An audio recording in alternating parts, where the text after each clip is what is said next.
Hey guys, it's Carrie the Paper Monkey. Thank you so much for dropping into this installment of the Who Knew series. I have to stop for a second and just thank my junk journaling sister, Teresa Dofredo, for asking me to do a Who Knew on kiss cutting. I used the term the other day in a video and she didn't know what it was. So I'm going to explain what kiss cutting was. If you're new here, Who Knew is basically just a video series where I take in 5 minutes or less, I try to keep it within 5 minutes, and I try to explain different tips, tricks, phrases, terms that we use in junk journaling. I was a newbie not that long ago and I knew nothing. I knew nothing, and I'm certainly no expert today, but it's just kind of my way of helping people very quickly kind of maybe understand more about this world that's so unique and fascinating. Okay, let's get into kiss cutting. Kiss cutting, and I'm going to give you, because listen, I actually looked it up, and what I understand kiss cutting to be and what the actual definition is, it's similar, but it's not quite the same thing. But it is similar. Let me show you. I have a visual here, so I'm going to show you this. Everybody, we're all familiar with these Avery labels, right? This is just a sheet of labels that you can run through your printer, okay?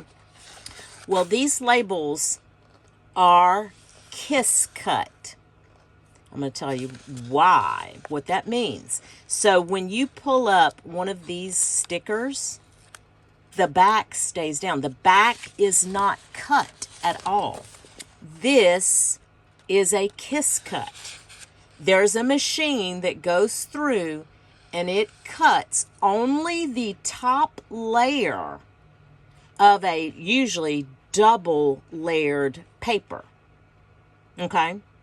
Now, kiss cutting is also used in fabrics. I don't want to muddy the waters here, but it is also used in fabrics, but we're talking about paper today, okay? But the concept is the same. Now, what I know kiss cutting to be, I'm going to give you an example here, is like this, and I'm going to show you. We're actually going to cut one of these butterflies out. But you see how I go around and I leave some white space. Now, of course, this has been inked a little bit, but that, from what I learned in junk journaling, is what kiss cutting means. You just kiss cut around the edges of an actual image. So here we have another image. Listen, and if you guys, for any newbies out there, if you're starting to collect books and images and things like this, these little golden guides, if you ever see them at your library sales or at your thrift stores, pick them up. They are chocked full of images, and they have different kinds. They have insects, they have trees, they have plants. But okay, let's get back to this. So I'm going to show you. So when I go through and I am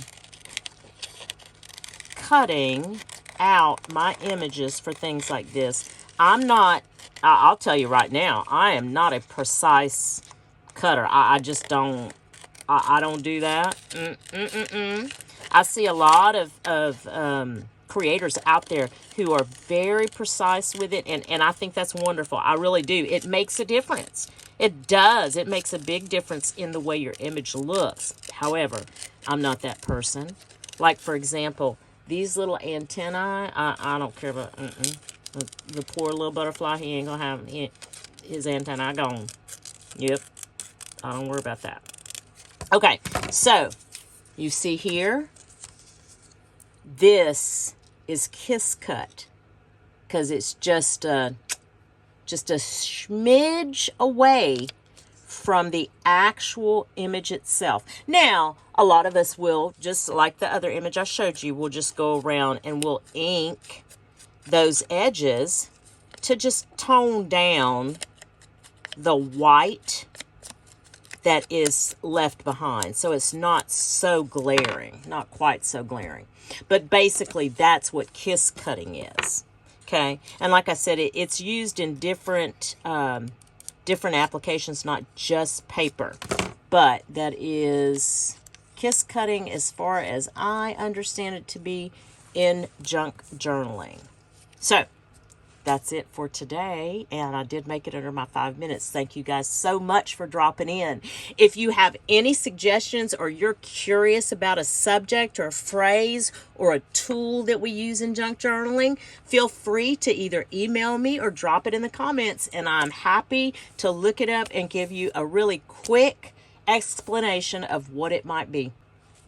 Thank you guys so much for coming along today on this installment of the Who Knew series. Remember what I always say. I do hope that whatever it is you get to do today or in the next few days, it is at least as much fun as I'm having with the Who Knew series. Thanks, guys, and we'll chat soon. Bye.